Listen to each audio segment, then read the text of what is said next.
तन्वी कोलते किती बोलते. तू तुला काय वाटतं कॉमेडी करतो म्हणून? माझं प्रोफेशन आहे ते, माझं प्रोफेशन आहे ते. मराठी टेलिव्हिजनवरील बहुचर्चित बिग बॉस मराठीच्या 6व्या पर्वाने रंगतदार वळण घेतलं आहे. पहिल्याच आठवड्यात मोठा राडा पाहायला मिळाला असून कॅप्टन्सी पदावरून स्पर्धक एकमेकांना भिडले आहेत. ही वादाची टिंगी पडल्यानंतर काही स्पर्धकांची जीभही घसरली. कॅप्टन्सी टास्क दरम्यान झालेल्या वादात तन्वी कोलतेने सागर कारंडेच्या थेट प्रोफेशनचा मुद्दा काढला आणि वातावरण तापलं. या सगळ्या प्रकारानंतर मराठी मनोरंजन सृष्टीतील कलाकारांसह चाहत्यांनी संताप व्यक्त केला असून तन्वी कोलतेला खडे बोल सुनावले आहेत. तर सागर कारंडेच्या पाठीशी सारेजण खंबीरपणे उभे राहिले आहेत. माझं कॉमेडी प्रोफेशन आहे. तू कॅप्टन्सीच्या बीबी फार्म टास्क दरम्यान दोन्ही गटात टोकाचे वाद झाले होते. यावेळी तन्वी सागर कारंडेला म्हणते की हा टास्क थांबवलाय, मी तुझ्यावर लक्ष ठेवून आहे, तू कॉमेडी करत जातोस, तुला काय वाटतं, तू कॉमेडी करतोस. यानंतर सागर कारंडे म्हणाला, माझं ते प्रोफेशन आहे, कॉमेडी हे माझं काम आहे, लक्षात ठेव. कॉमेडी करतो म्हणजे काय, कोणाच्या बापाचं खात नाही, स्वतः कमावून खातो, माझ्या प्रोफेशनचा मला अभिमान आहे. यानंतर या वादात दीपाली सय्यद यांनी उडी घेतली. तिनेही तन्वीला प्रोफेशनवर कमेंट करू नकोस असा इशारा दिला. घरातील वातावरण बिघडल्याचं पाहताच तन्वीने आपले शब्द फिरवले आणि तो कॉमेडी करून भांडण मिटवतो असं मी बोलत होते असं तन्वीने बिग बॉसच्या कॅमेऱ्यासमोर येऊन स्पष्टीकरण दिलं.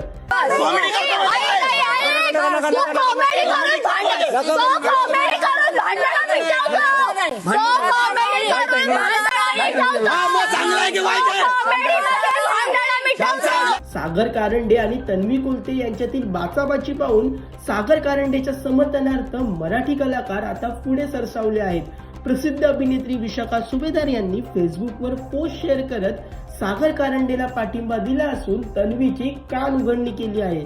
सागर कारंडे मस्त खेळतोयस रे, कॉमेडी करतो, जाम हलक्यात घेतात विनोदी कलाकाराला, कोणीही कालच्या पोरींनी यावं, टपली मारून जावं, यांनी काय अनुभवलंय, असं किती काम केलं, असो शब्द पलटवले तिने नंतर.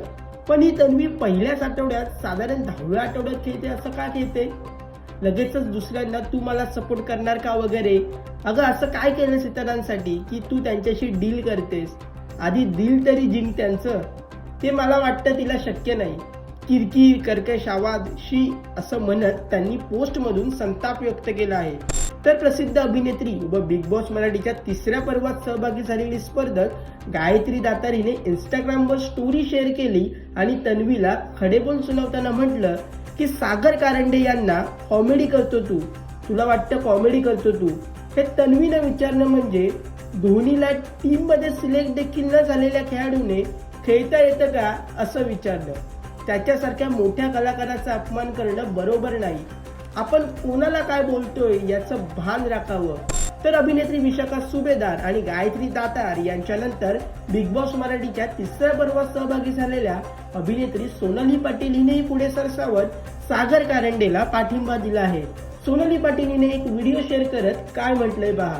तू कॉमेडी करून भांडणं मिटवतोस म्हणजे कॉमेडी करणं चांगलं आहे का भांडणं मिटवणं चांगलं आहे? म्हणजे माझ्या दृष्टीने दोन्हीही चांगलं आहे ना.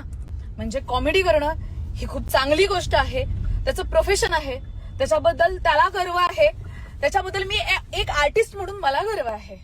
आणि तुम्हाला सगळ्यांनाच आपण त्याला इतकं प्रेम दिले, मला नाही वाटत की, आणि मला वाटत पण नव्हतं की परत मी सागरदादाबद्दल व्हिडिओ करेन. पण ज्या पद्धतीने घरात चाललंय आणि आय नो एवढं सगळं झालं तरी सुद्धा इट्स अ बिग बॉस. काही नाही, तिला थोडंसं ओरडलं जाईल, नाही रे बाळा नको करू असं, ऍज इट इज.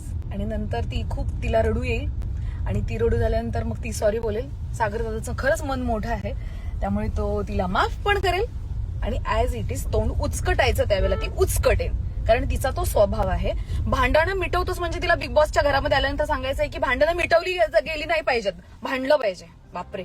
तसेच ही लज्जास्पद गोष्ट आहे की एखाद्याच्या व्यवसायाबद्दल बोलणं, अशा व्यवसायाबद्दल म्हणजेच कॉमेडियन, ज्यामुळे हसून आपलं आयुष्य वाढतं आणि अजून कितीतरी गोष्टी.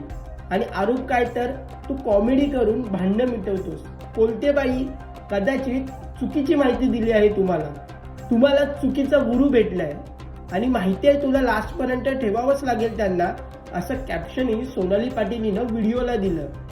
एकंदरीत हा राडा पाहिल्यानंतर बिग बॉस मराठीचं 6वं पर्व कशा प्रकारे वळण घेतं हे पाहणं निर्णायक ठरणार आहे. बिग बॉस मराठीच्या 6व्या पर्वाचे सर्व एपिसोड्स कलर्स मराठी वाहिनीवर आणि जिओ हॉटस्टारवर दररोज रात्री 8 वाजता पाहायला मिळणार आहेत. तसेच कोणताही एपिसोड जिओ हॉटस्टारवर कधीही पाहता येईल. हा व्हिडिओ तुम्हाला कसा वाटला हे आम्हाला कमेंट करून नक्की कळवा आणि मनोरंजन क्षेत्रातील महत्त्वाच्या घडामोडी जाणून घेण्यासाठी लोकमत फिल्मीला सबस्क्राईब करायला विसरू नका. पाहत रहा लोकमत फिल्मी. भांडायचं असतं आणि ते झालं की मग रडायचं असतं. तुमच्या जिभेचा ब्रेक फेल झालेला आहे. सर पण माझ्या मी बोलतो, थांबा 1 मिनिट.